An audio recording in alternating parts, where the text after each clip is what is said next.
Assalamualaikum warahmatullahi wabarakatuh. Saudara-saudaraku yang dirahmati Allah Subhanahu wa Ta'ala, dimanapun Anda berada, saudara-saudaraku, seseorang yang sampai kepada Allah itu, tingkatan-tingkatan yang dikatakan sampai itu adalah seseorang yang betul-betul mampu untuk menghilangkan keakuan Adam pada dirinya. Maka seseorang yang betul-betul sampai kepada Allah, dia tidak pernah mengaku-ngaku bahwa saya sampai. Jadi puncak pertemuan, puncak sampainya kepada Allah itu ada pada tauhiduz zat. Dimulai daripada tauhidul af'al. Jadi segala perbuatan yang ada gerak dan diamnya itu adalah af'al Allah. Geraknya adalah af'al Allah, diamnya adalah af'al Allah. Jadi dia lagi tidak memandang perbuatan dirinya, memandang kepada orang lain, itu semua adalah perbuatan-perbuatan Allah. Maka fana fiilnya, perbuatan dirinya sendiri atau perbuatan selain dirinya sendiri pada perhentiannya, serta dia isbatkan kepada af'alnya Allah. Maka yang demikian itu dia telah keluar daripada batas tabir, terbukanya tabir bahwa dia itu tidak lagi merasa berikhtiar, dia lagi tidak merasa bergerak, diamnya dia, geraknya dia atas perbuatan Allah Subhanahu wa Ta'ala. Jadi dia musyahadahnya di situ, dia musyahadahkan di situ, penyaksiannya kepada situ. Dalam batinnya tidak ada lagi ikhtiar daripada dirinya, yang ada adalah af'al perbuatan Allah. Pandangan ini di batin. Jadi orang-orang yang seperti ini adalah tauhidul af'al. Jadi ketika ada orang yang memberikan dia rezeki berupa uang, berupa makanan, dia pandang itu, yang memberikan itu, yang memberinya itu adalah Allah Subhanahu wa Ta'ala. Yang memberi makan dan minum adalah Allah Subhanahu wa Ta'ala. Jangan salah paham, yang minum yang makan Allah, jangan salah paham. Ada pula orang-orang yang mengkaji tauhid, dia keterlaluan, dia mengurangi adab daripada Allah Subhanahu wa Ta'ala, tidak beradab menjadi biadab. Dikiranya Allah makan, Allah minum, bukan seperti itu. Apakah yang dikatakan Allah? Allah itu laisa kamitslihi syai'. Allah itu zat yang maha suci. Sementara yang makan dan minum itu adalah tajalli daripada Nur Muhammad atau wujud-wujud majasi.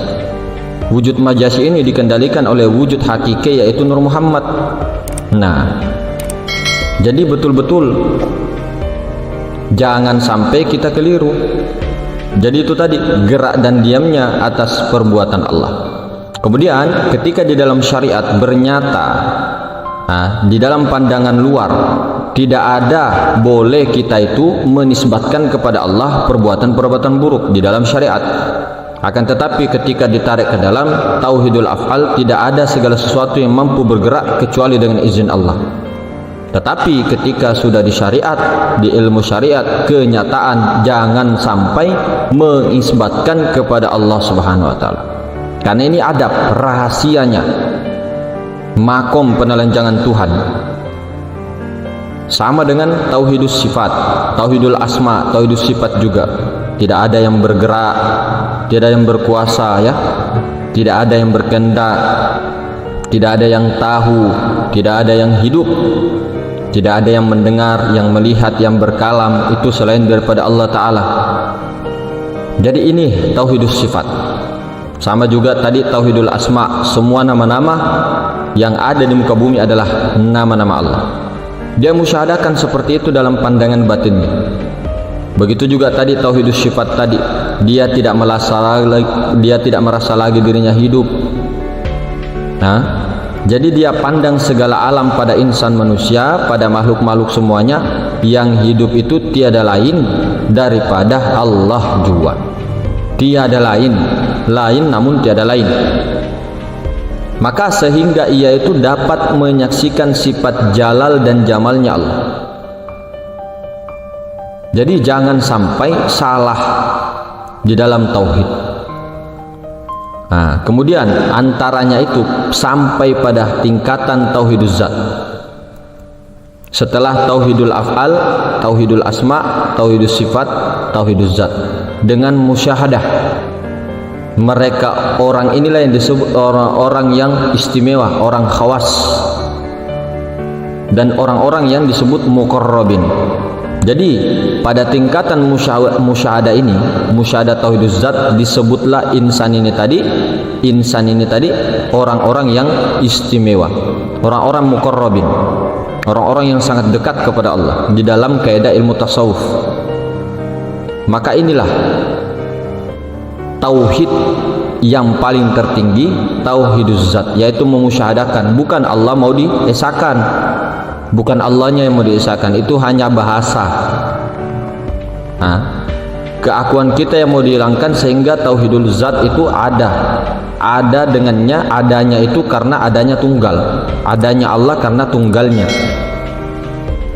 Jadi zat Allah Subhanahu wa taala itu tunggal, maha tunggal, maha segala sesuatu, zatnya maha suci.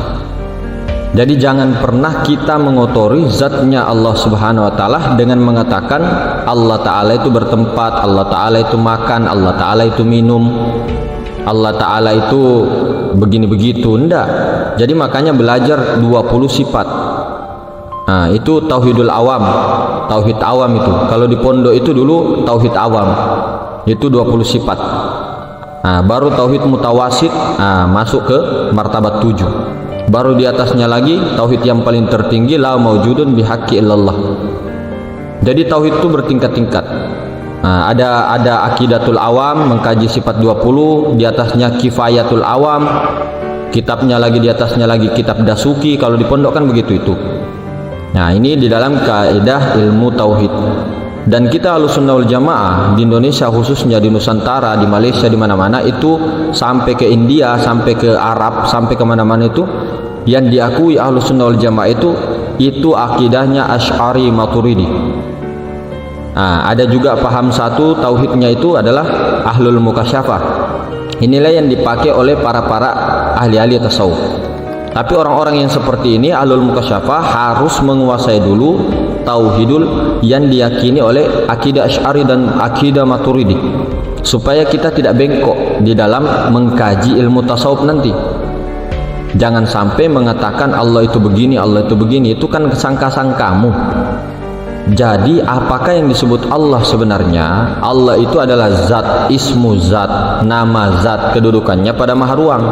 Cuma zat ini punya sifat, sifat punya asma, asma punya af'al.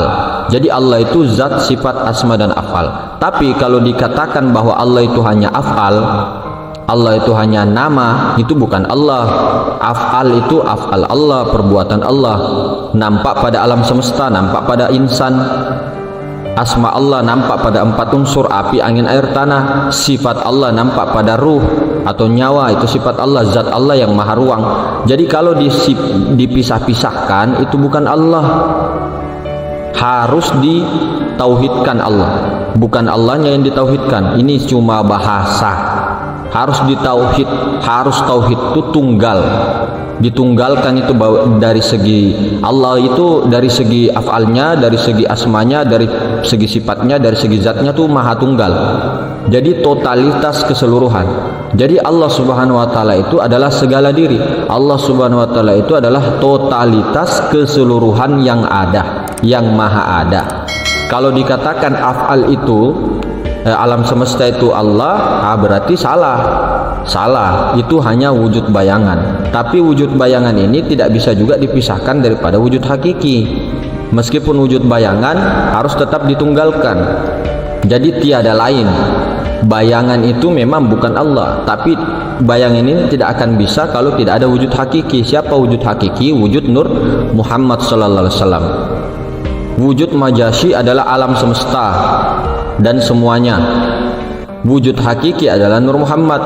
Nah, Nur Muhammad ini adalah sifatnya Allah. Nah, kalau zatnya Allah itu tidak berupa, tidak berwarna. Nah, ini maha ruang, ini tidak berwujud. Zatnya Allah itu tidak berwujud. tapi zatnya Allah ingin dikenal sehingga dia wujud menjadi zat yang disifati, yaitu Nur Muhammad sallallahu alaihi wasallam. Nur Muhammad ini bertajalli lagi menjadi wujud majasi, jadilah alam semesta. Nah, alam semesta ini bayangan daripada wujud hakiki. Seperti ini, saya punya tangan. Ini wujud hakiki, ini Nur Muhammad ya sifatnya. Ini laisa, masih laisa Nur Muhammad ini wujud hakiki. Sehingga dia menampakkan dirinya, ini bayangan, wujud bayangan. Sehingga bergerak wujud hakiki, bayangan juga bergerak. Jadi seperti itu. Jadi alam semesta ini dan seluruhnya adalah wujud bayangan daripada Nur Muhammad, daripada wujud Allah. Jadi ini betul-betul kita amalkan, dimusyahadahkan tauhidul af'alnya, saksikan ya, dimusyahadahkan tauhidul asma'nya, sifatnya, tauhidul zatnya. Yang pertama dahulu kita harus tahu ilmunya, teorinya penting. Setelah tahu teorinya, ilmunya, harus tahu rasanya. Artinya ilmu tadi, teorinya tadi tahu dulu tauhidul af'al, asma, sifat, wazat. Seperti alif, lam awal, lam akhir, dan ha, itu Allah, alif lam lam ha. Jadi tauhidul zat itu alif, tauhidul sifat itu lam awal, tauhidul asma itu lam akhir, tauhidul af'al itu ha. Jadi alif lam lam ha.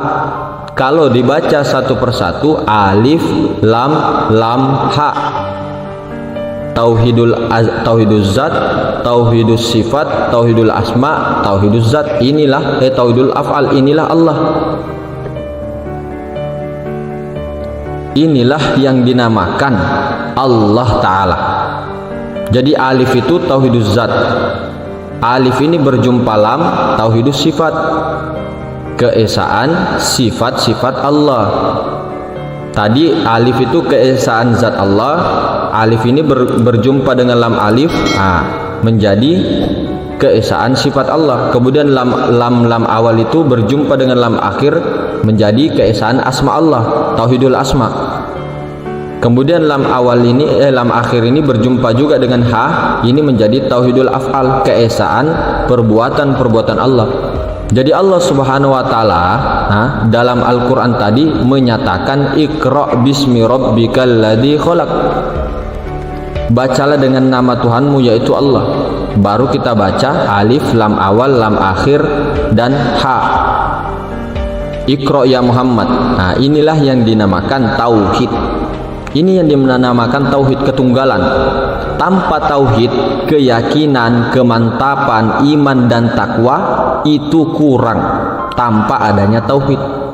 Bangunan apapun yang kita dirikan tanpa tauhid, tanpa pondasi yang kuat, semuanya akan goyah, semuanya akan hancur, semuanya pasti akan rubuh.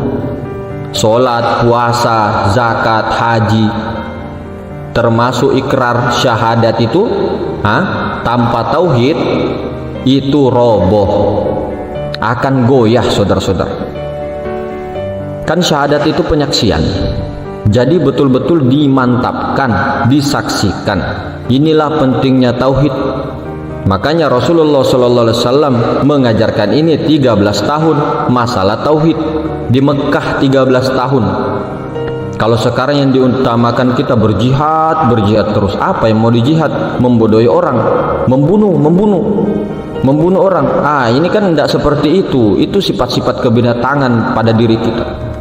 Sebenarnya yang mau dijihad itu sekarang itu adalah sifat-sifat terakus, sifat-sifat kebinatangan kita, sifat-sifat anjing seperti monyet, sifat seperti rusa dan sebagainya, ular. Ini yang kita mau buang, ini yang kita jihadkan di jalan Allah. Jadi berjihad di jalan Allah itu luas, bukan hanya membunuh, bukan hanya bagaimana, tapi ini yang paling penting dulu, berjihad, jihadun nafs. Jadi bertauhid. Sebelum berjihad betul-betul harus tahu ilmunya, teorinya, tauhidnya. Baru kita jihadun nafs, mengeluarkan tadi takhalli itu mengeluarkan, membersihkan, itu mengosongkan sifat-sifat jelek,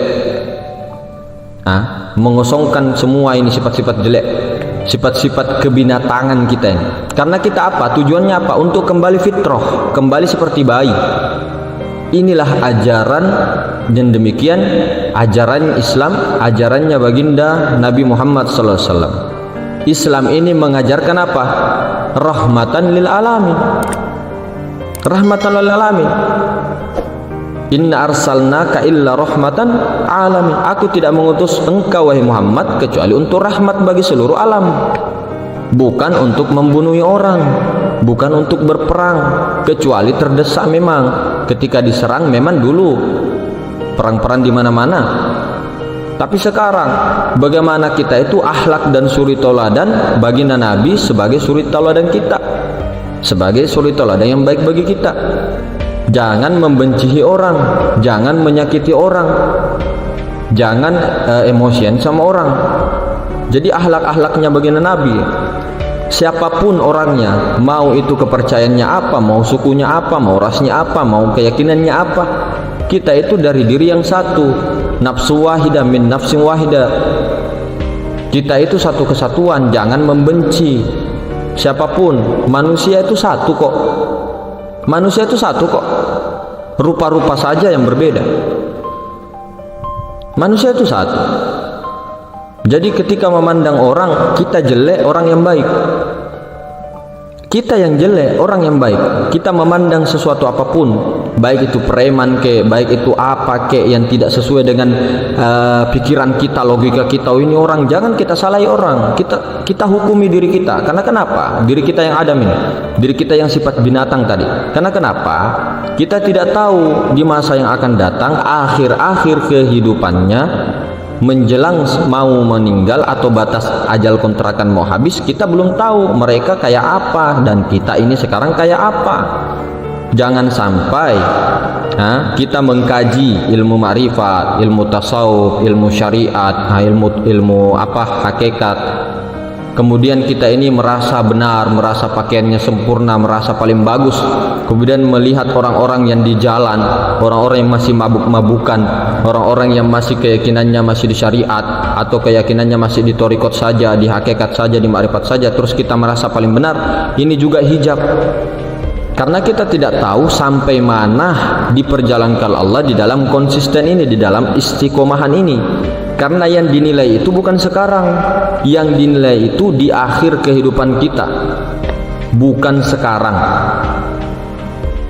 Banyak kok kisah-kisah para ulama, banyak kisah-kisah ulama-ulama yang dulunya ulama tetapi di akhir hidupnya itu menjadi keluar daripada keyakinan itu, keluar daripada tauhid, keluar daripada hukum-hukum.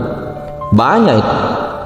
Maka inilah ilmu-ilmu yang diajarkan oleh para nabi, para rasul, para aulia, para sahabat, para aulia, para al-ulama, rasul al-anbiya, untuk bagaimana kita itu mengajak sesama untuk kembali kepada tauhid, kembali kepada Allah, kembali kepada Tuhan yang asli, bukan tuan-tuan yang palsu. Makanya la ilaha illallah ini termasuk juga dalam kaedahnya ini kalimat nafi isbat, menafikan la ilaha illallah, tuan-tuan palsu, tuan-tuan palsu selain daripada Allah.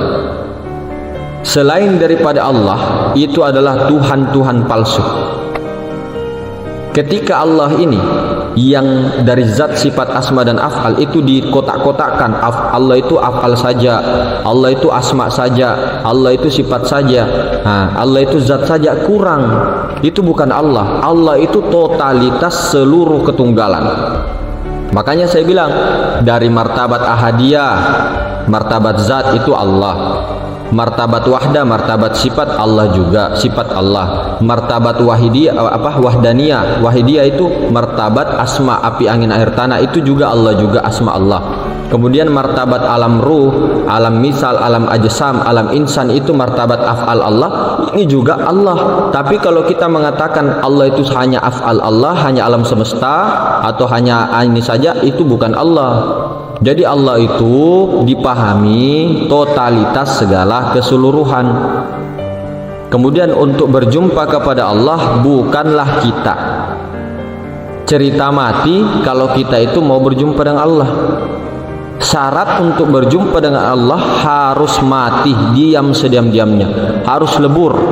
yang bertemu dengan Allah hanyalah dirinya sendiri, yaitu Nur Muhammad, tajallinya sendiri, wujud kenyataan dirinya.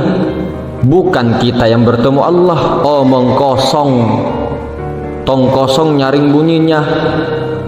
Apalagi kita mengaku saya ini sudah makrifat, saya sudah ini itu dan sebagainya. Tidak ada. Jangan pernah ada rasa.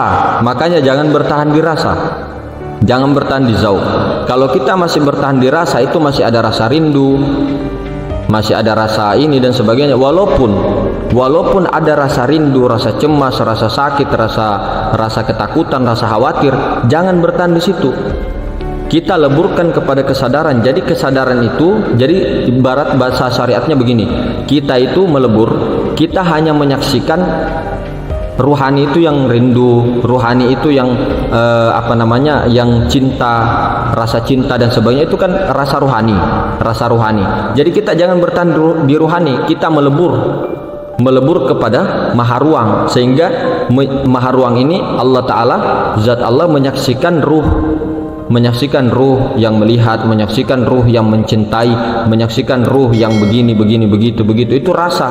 Jadi jangan kita bertahan di rasa, apalagi bertahan hanya di keakuan Adam, keakuan jasmani kita.